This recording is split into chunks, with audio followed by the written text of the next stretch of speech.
alfabetismo, para alcançar uma educação básica de qualidade, com acessibilidade, com capacidade de oferecer educação a jovens com deficiência, enfim, a caminhar aí no sentido da universalização do ensino superior. E essa conferência, que aconteceu em 2010, depois se repetiu, né? Não? Foi a primeira. É a primeira, agora seria a segunda. Hoje seria a segunda. Seria a segunda. O governo suspendeu a conferência. Por quê? Então, Miguel, o Plano Nacional de Educação, né, é importante que ele fosse aprovado antes da próxima conferência, né? Então, foi aprovado um plano na conferência em 2010. Aí foi para o Congresso. Foi para o Congresso. O problema é que o trâmite no Congresso demorou tanto que a gente já estava agora com a conferência marcada e o Plano Nacional de Educação ainda não tinha sido aprovado. Isso era um ponto preocupante para o governo. É, no mínimo, uma desmoralização. O governo não se mexeu para dar prioridade ao Congresso, ao Plano Nacional de Educação. Não deu. Não deu essa prioridade. Agora, o outro ponto é que a gente vê claramente o interesse aí do governo de fazer uma pequena alteração no texto que para a gente é muito grande, que para a gente vai ser uma grande perda, né? Que é tirar a palavra pública da meta 10% do PIB para a educação pública. Então, a gente conseguiu a vitória do ano passado, aprovar na Câmara dos Deputados o texto, né, que o movimento social defende, com a meta de 10% do PIB para a educação pública. Esse texto, quando vai para o Senado, ele é alterado, é feito alterações que a gente não concorda, em toda a sua maioria. A gente defende que volte o texto da Câmara dos Deputados. Né? Ou seja, o governo concorda com os 10%, mas não concorda que esses 10% do PIB, ou de dinheiro equivalente a 10% do PIB para a educação no orçamento, seja gasto só com o ensino público. Eles querem gastar também com o ensino privado. Exatamente. É isso? Principalmente porque hoje o governo tem 4 programas aí, né, que é o Pronatec, o ProUni, o FIES e o Ciências Sem Fronteiras, né, que são programas públicos que, junto com o setor privado da educação, né? Então, a gente não é contra esses programas, a gente acha que esses programas são bons e importantes. O problema é que essa meta é para a gente alcançar o mínimo aí de uma qualidade na educação pública brasileira. Então, esses 10% do PIB ele tem que ir para a educação pública. E mais tantos por cento para esses programas que não podem virar, assim, também a nossa briga é para que esses programas sejam superados, né? Eles são são medidas emergenciais, a gente não quer viver de ProUni e FIES para o resto da vida, a gente quer que a universidade pública brasileira supere esses programas, né?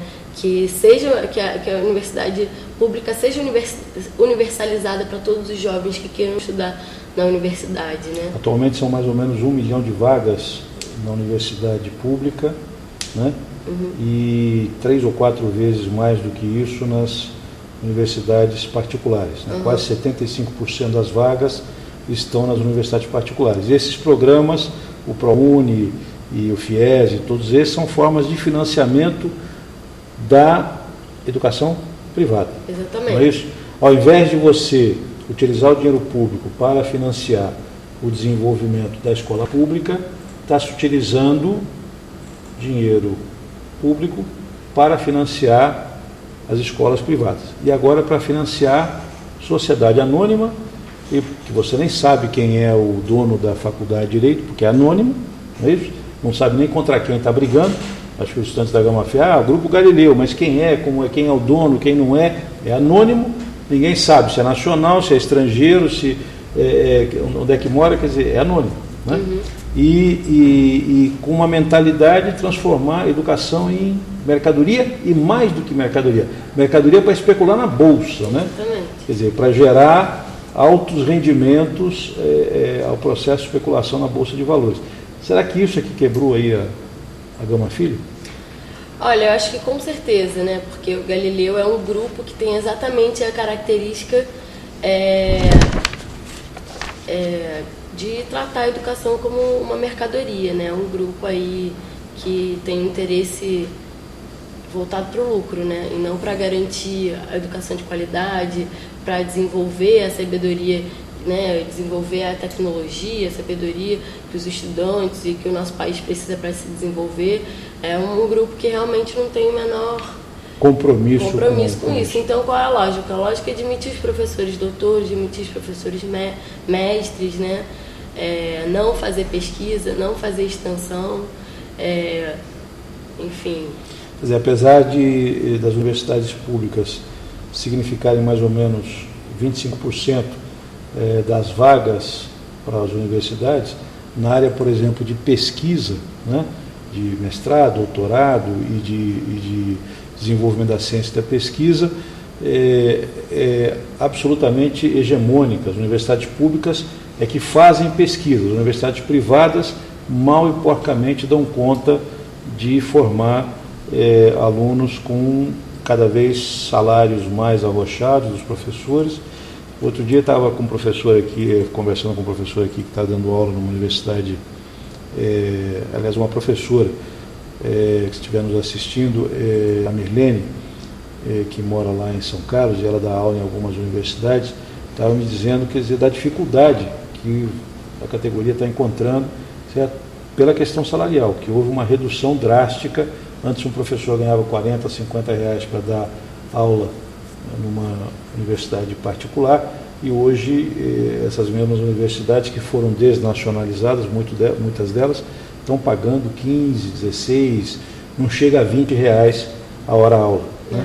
Então houve, evidentemente, uma evasão. Os melhores professores estão saindo, inclusive, da categoria, para entrar um professor mais inexperiente, mais jovem, em começo de carreira, que não tem ainda as melhores condições para dar ensino da educação para as nossas universidades. Então está tendo uma queda violenta. E aqui em São Paulo, viu, para você que é internauta, nós estamos falando da crise lá no Rio de Janeiro, que é um bom exemplo aí da dificuldade que vive um estudante, uma família que investiu 2, 3, 4, 5 anos, recursos, né, muitas vezes endividando a família no FIES, ou penhorando a casa, o carro, para poder pagar a escola do seu filho, sem a garantia de que ele vai se formar.